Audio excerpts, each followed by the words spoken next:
मध्य प्रदेश के छिंदवाड़ा से अगली खबर है। छिंदवाड़ा में उस वक्त अफरा तफरी मच गई जब वहां एक दुकान में अचानक से आग लग गई। बताया गया कि उस दुकान में गाड़ियों की सफाई की जाती थी और जब वहां आग लगी तो कुछ गाड़ियां भी मौजूद थी और ये आग लगातार फैलती जा रही थी। वहां से जो तस्वीरें सामने आई उनमें ये भयानक लपटें दिखाई दी। लपटें आसमान में कई फीट ऊपर उठती नजर आईं। देखकर ऐसा लगा मानो हर चीज को जलाकर राख कर देगी और हुआ भी ऐसा ही। आग लगने की वजह से दुकान का सारा सामान जलकर राख हो गया। दुकान में मौजूद एक कार तो पूरी तरह से जलकर राख हो गई। मामले की गंभीरता को देखते हुए आग बुझाने के लिए फायर ब्रिगेड की कुछ गाड़ियां पहुंची। फायर ब्रिगेड के कर्मचारी आग पर पानी की बौछार करते दिखे। वहीं प्रशासन ने पूरे इलाके को खाली करवा दिया। फायर ब्रिगेड ने काफी मशक्कत के बाद आग पर काबू पाया। इसके बावजूद दुकान में रखे सामान को बचाया नहीं जा सका। इस आगजनी में दुकान मालिक को बहुत नुकसान हुआ। ताजमहल में एएसआई की सख्ती के बावजूद गार्डन में नमाज पढ़ने का एक वीडियो वायरल हो रहा है और इस वीडियो के सामने आने के बाद प्रशासन में हड़कंप मचा हुआ है। यही वो वीडियो है जिसके सामने आने के बाद ताजमहल प्रशासन में हड़कंप मचा है। एक शख्स ताजमहल के गार्डन में नमाज पढ़ता देखा जा सकता है। इस घटना के सामने आने के बाद हिंदूवादी संगठनों में गुस्सा है और उन्होंने इस युवक पर कार्रवाई की मांग की है। हिंदूवादी संगठनों का कहना है कि ऐसी घटनाएं आस्था नहीं बल्कि व्यवस्था की नाकामी की वजह से सामने आती हैं।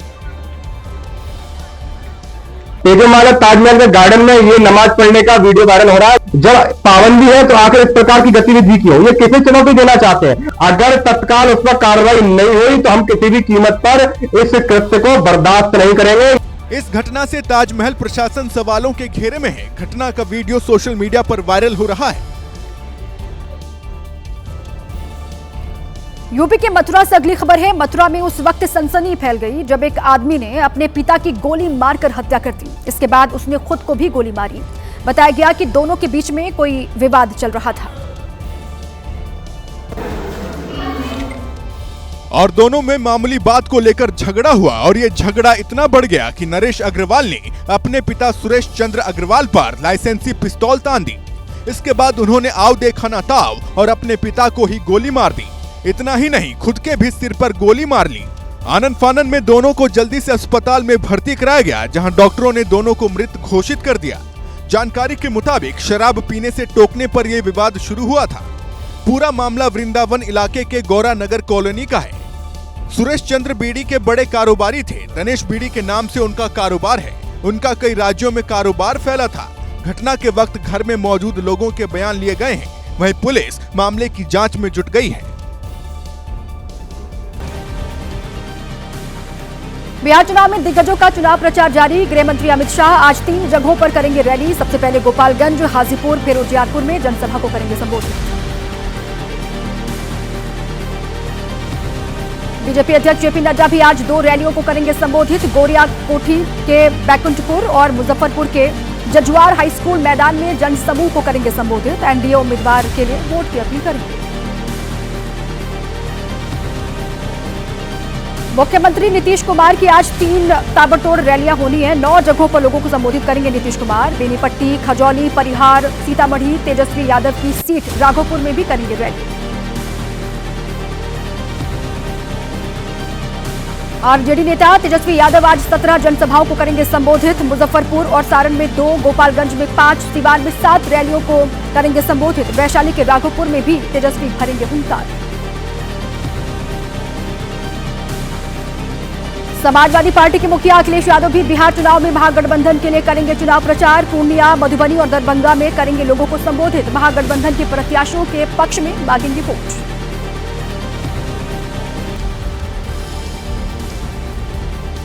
आरजेडी प्रमुख लालू प्रसाद यादव ने एनडीए पर साधा निशाना। कहा, जिन लोगों के पास अपना घोषणा पत्र पढ़ने के लिए समय नहीं वो उसे लागू ही नहीं कर सकते। बिहार की जनता ने महागठबंधन को चुनने का कर लिया है फैसला।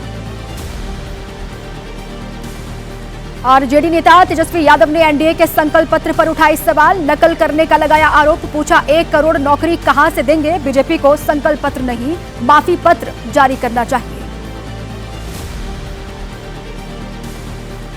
बीजेपी अध्यक्ष जेपी नड्डा ने लालू प्रसाद यादव पर बिहार का अपमान करने का लगाया आरोप। कहा, लालू के जंगल राज से नीतीश कुमार के राज में विकास ने पकड़ी रफ्तार। पहले मोबाइल चार्ज करने के लिए जनरेटर वाले को देने होते थे पैसे, आज 24 घंटे बिजली मिलती है।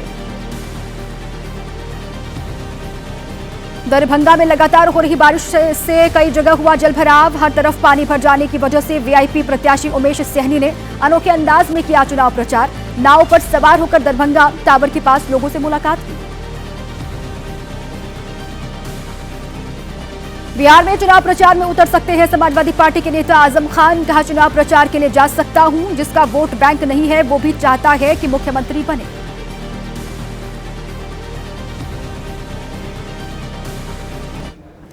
खबरों में आगे बढ़ते हैं। बीजेपी सांसद रवि किशन को जान से मारने की धमकी मिली है। धमकी देने वाला खुद को बिहार के आरा का रहने वाला बता रहा था। पुलिस इस मामले में केस दर्ज करके अब जांच पड़ताल आगे बढ़ा चुकी है।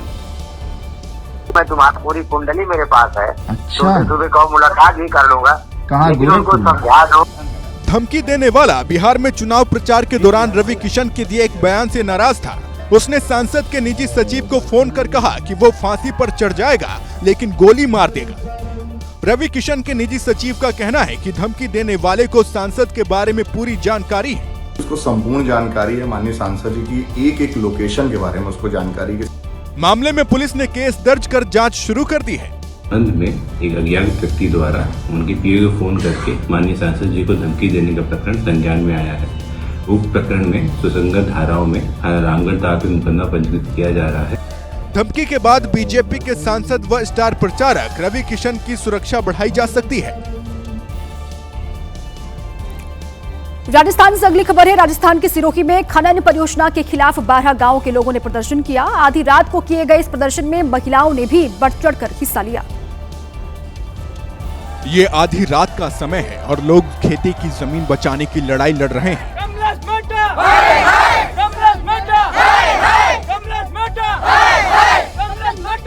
सिरोही के पिंडवाड़ा में प्रस्तावित खनन परियोजना के खिलाफ इन लोगों में गुस्सा है। इनका कहना है कि हम अपनी धरती को बंजर नहीं होने देंगे। इस प्रदर्शन में महिलाएं भी पीछे नहीं हैं। वो अलग शैली में इसका विरोध कर रही हैं। पिंडवाड़ा के इस गांव में हाय हाय के नारे लग रहे हैं। लोगों ने प्रस्तावित योजना के खिलाफ पुतला शव यात्रा और माइनिंग कंपनी का पुतला फूंका।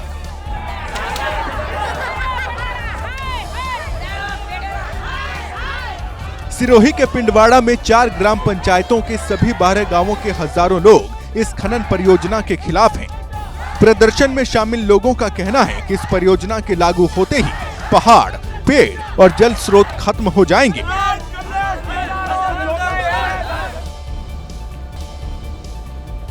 अगर आपको व्हाट्सएप पर शादी का कोई कार्ड आता है तो उसे खोलने से पहले भेजने वाले से बात जरूर कर लीजिए। दरअसल साइबर ठग लोगों को शादी का कार्ड भेजकर फोन हैक कर रहे हैं और फिर बैंक खातों से पैसे निकाल रहे हैं। भीलवाड़ा में एक महिला मंडल ग्रुप में आया मैसेज देखने में आम सा है। लिखा है वेडिंग इनविटेशन कार्ड। उसके बाद है वेडिंग इनविटेशन कार्ड डाउनलोड करने का ऑप्शन। दरअसल ये ना तो कोई शादी का कार्ड है ना ही कहीं कोई शादी है। उनके घर में एक्चुअली में कोई शादी नहीं थी। ये उनका नंबर जो है वो किसी फ्रॉड का शिकार हो गया था और उसके थ्रू उनका हमको मैसेज आया था। जिसने भी इस शादी के कार्ड को देखने की कोशिश की वो ठगा गया। उसका फोन हैक हो गया। साइबर अपराधियों ने फोन का कंट्रोल हासिल कर बैंक और ऑनलाइन पेमेंट के नंबर बदले और पैसे ट्रांसफर करने की कोशिश की। समय रहते ग्रुप में किसी ने फ्रॉड होने की जानकारी दी तो लोगों ने अपने बैंक खाते फ्रीज करवाए। यूपी के ग्रेटर नोएडा में कुत्तों का आतंक बढ़ गया है। ताजा मामला महागुन माई वुड्स सोसाइटी का है, जहां सुबह के वक्त टहल रहे व्यक्ति पर कुत्तों ने अचानक से हमला कर दिया। पहले एक कुत्ते ने अटैक किया, लेकिन युवक ने चप्पल से डराकर उसे भगा दिया। लेकिन युवक जैसे ही 5 कदम आगे बढ़ा, दूसरे कुत्ते ने हमला बोल दिया। तीसरा भी झपट पड़ा और फिर चौथे ने भी युवक पर अटैक कर दिया। कुत्तों ने युवक को चारों ओर से घेर लिया था और काटने की कोशिश कर रहे थे, लेकिन युवक ने हिम्मत दिखाई और उनसे भिड़ गया। युवक ने बहादुरी से काम लिया और हमलावर कुत्तों को भगा दिया। ये हमला उस वक्त हुआ जब युवक पार्क में टहल रहा था, जिसका वीडियो वहां लगे सीसीटीवी कैमरे में कैद हो गया।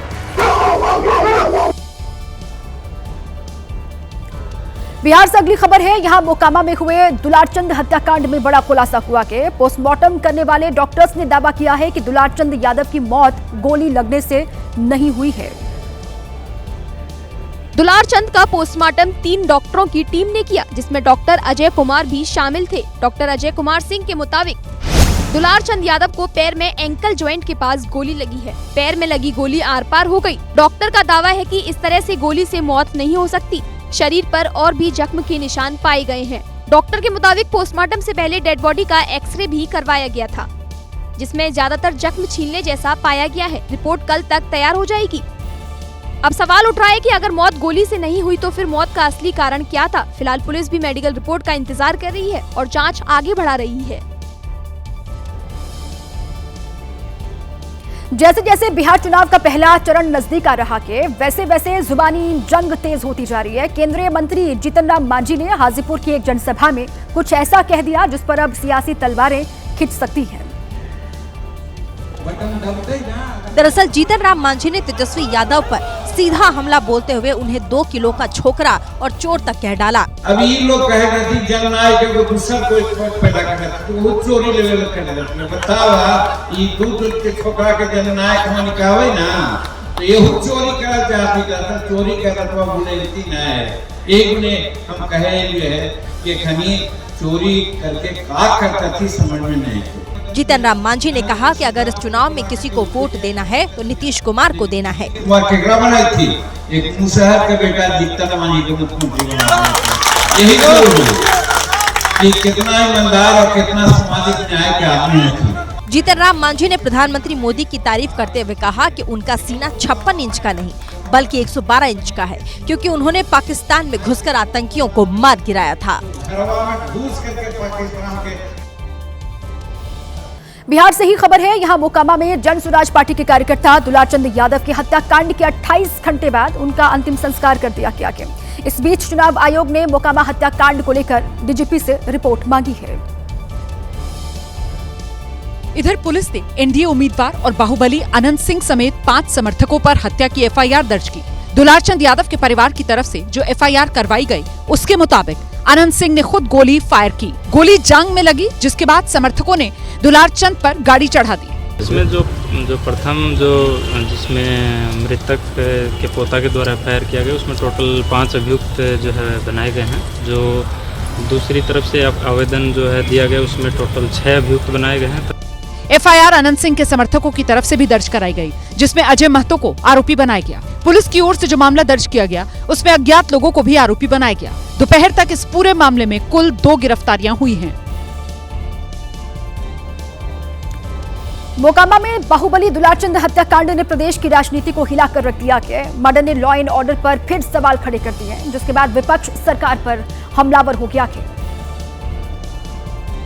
इसी बीच दुलारचंद हत्याकांड में एक और वीडियो सामने आया है। इस वीडियो में दावा किया जा रहा है कि हमला अनंत सिंह के समर्थकों ने नहीं बल्कि जनसुराज के समर्थकों ने किया था और खुद दुलारचंद भी इसमें शामिल थे। भीड़ में एक शख्स बनियान और धोती पहने नजर आ रहा है, जिसके दुलारचंद होने का दावा किया गया है। देखिए पत्थरबाजी कर रहा है। लोग दनादन गाड़ियों पर पत्थरों से हमला कर रहे थे, जबकि अनंत सिंह के समर्थक जान बचाकर भाग रहे थे। हत्याकांड से जुड़ा एक और वीडियो सामने आया है, जो कि दुलारचंद यादव पर हमले की ठीक बाद का है। वीडियो में जनसुराज प्रत्याशी प्रियदर्शी पीयूष के काफिले के वाहनों के शीशे टूटे दिखाई दिए। इस वीडियो में प्रियदर्शी पीयूष के समर्थकों ने अनंत सिंह के समर्थकों पर हमला करने का आरोप लगाया। दुलारचंद यादव को जो है जो ये लोग मारा है ना, ये अब जो है हम लोग भूलने वाले नहीं। हालांकि एबीपी न्यूज वीडियो की पुष्टि नहीं करता है, लेकिन इस हत्याकांड ने बिहार की सियासत में भूचाल ला दिया है।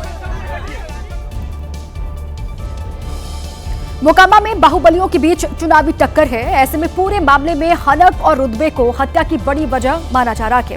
अब उस पर आरोप प्रत्यारोप का दौर भी चल रहा है। इसी बीच दुलारचंद के पोते ने ये कहकर सनसनी फैला दी कि खुद अनंत सिंह ने उनके दादाजी को गोली मार दी। अपने आंख से देखे, अनंत सिंह खुद पिस्टल लेके निकला और डायरेक्ट गोली मारा। दादाजी को गोली लगा, दादाजी गिर गए। दादाजी बोले भाग पोता। जबकि अनंत सिंह ने हत्याकांड के पीछे सूरज भान का हाथ होने का दावा किया है। भूल तैयारी सूरज भान के यह था कि लड़ाई झगड़ा कैसे हो जाए, तब वोट में ऐसे हो जाए। सूरज भान का ही खेला है। अनंत सिंह के आरोपों पर सूरजभान की प्रतिक्रिया भी सामने आ गई है। उन्होंने इस मामले की उच्च स्तरीय जांच की मांग कर डाली है। इस पर तो मेरा आग्रह होगा इलेक्शन कमीशन से कि इस पर इंक्वायरी बैठाया जाए। मेरे न्यायालय से यह आग्रह होगा कि इस पर रिटायर्ड जज का एक इंक्वायरी बैठाया जाए। जनसुराज पार्टी के समर्थक दुलारचंद यादव की हत्या के बाद से राजनीतिक बवाल मचा हुआ है। विपक्ष के नेताओं ने प्रदेश की एनडीए सरकार पर सवाल उठाए हैं।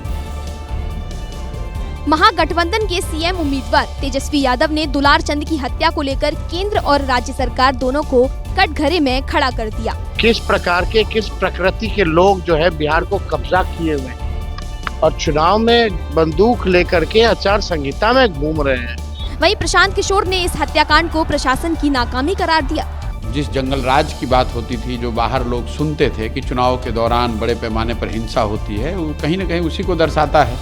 केंद्रीय मंत्री गिरिराज सिंह ने तो इस मामले में अजीबोगरीब बयान दिया।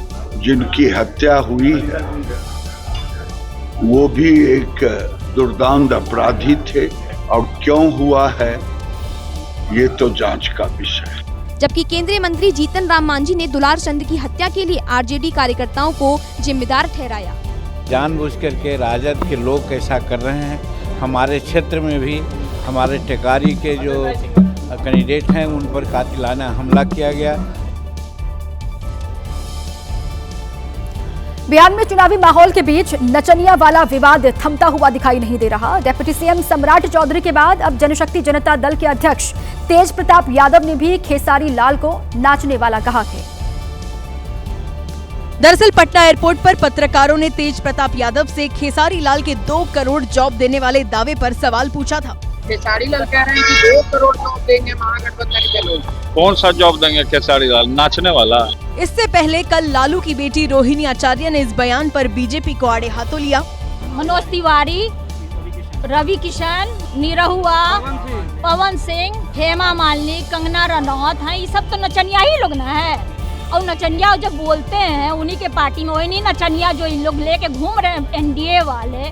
तेज प्रताप के बयान के बाद नचनिया शब्द पर और सियासी बवाल बढ़ सकता है। हालांकि इसकी शुरुआत राहुल गांधी के पीएम मोदी के लिए डांस वाले विवाद से हुई थी।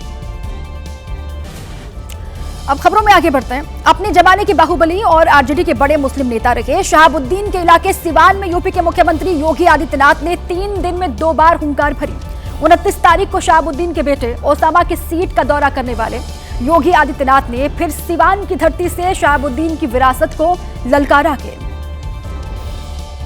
शहाबुद्दीन के इलाके में योगी ने उत्तर प्रदेश के बुलडोजर डोज पर जोर दिया है। हमने बुलडोजर से रौंद करके इन माफियाओं की कचमूर निकाल करके उत्तर प्रदेश की धरती से जहन्नुम के रास्ते उनके खोल दिए हैं। इसके पहले हमने देखा रघुनाथपुर सीट, वो सीट जहां से ओसामा शाह चुनाव लड़ रहे हैं, शहाबुद्दीन के बेटे हैं, उनके खिलाफ चुनाव प्रचार करने योगी आदित्यनाथ आज से 2 दिन पहले आए थे। और वहां जाकर योगी ने इशारों ही इशारों में शहाबुद्दीन परिवार को ललकारा था।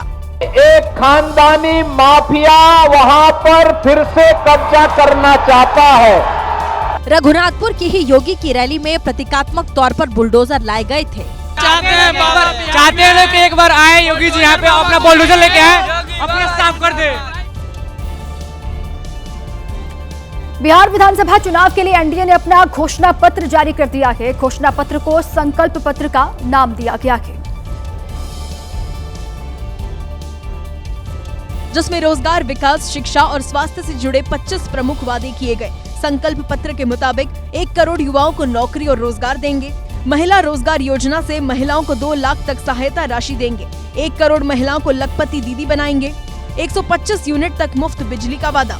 गरीब बच्चों को केजी से पीजी तक मुफ्त शिक्षा देंगे। सभी फसलों के लिए एमएसपी की गारंटी। 4 नए शहरों में मेट्रो की शुरुआत करेंगे और अगले 5 साल में बिहार को बाढ़ मुक्त बनाने का वादा किया गया। ये बिहार की जनता को समर्पित है। बिहार एनडीए को लगातार समर्थन देते रहा है और बिहार की जनता अब विकास के मॉडल पर चल रही है। संकल्प पत्र जारी करते वक्त मंच पर केंद्रीय मंत्री और बीजेपी अध्यक्ष जेपी नड्डा, सीएम नीतीश कुमार, केंद्रीय मंत्री जीतन राम मांझी, केंद्रीय मंत्री चिराग पासवान और आरएलएम प्रमुख उपेंद्र कुशवाहा मौजूद रहे।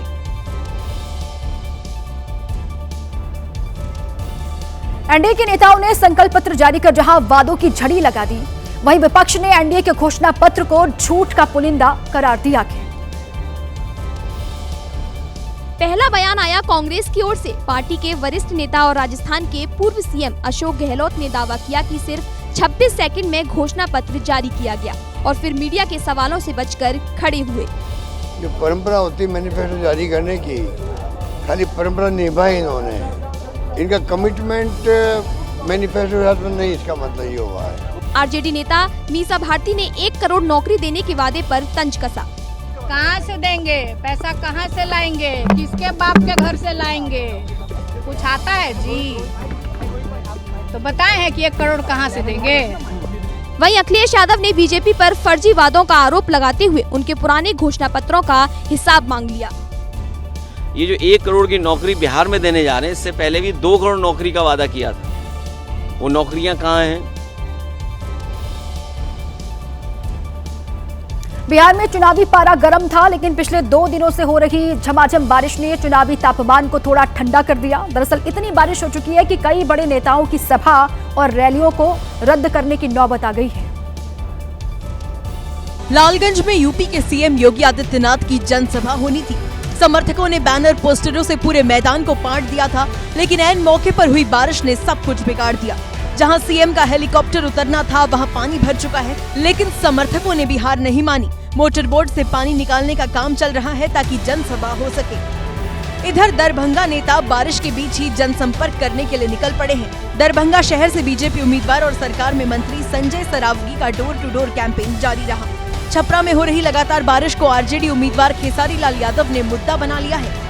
ये लोग इतने परेशान हैं, आज 20 साल से एनडीए सरकार है, लेकिन फिर भी ये जो व्यवस्था है, इतने प्यारे महंगे घर।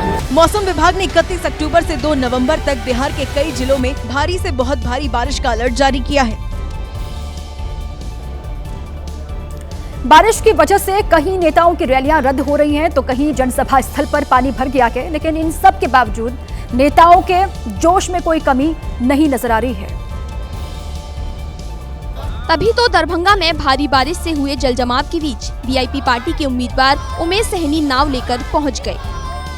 नाव पर सवार होकर उमेश सहनी ने दरभंगा टावर के आसपास के जलमग्न इलाकों में घूमते हुए लोगों से मुलाकात की और वोट देने की अपील की। इस दौरान सहनी को समर्थकों ने मछली मारने वाला जाल पकड़ा दिया। फिर क्या था, उमेश सहनी ने जलमग्न इलाकों में जाल फेंक कर सांकेतिक विरोध जताया।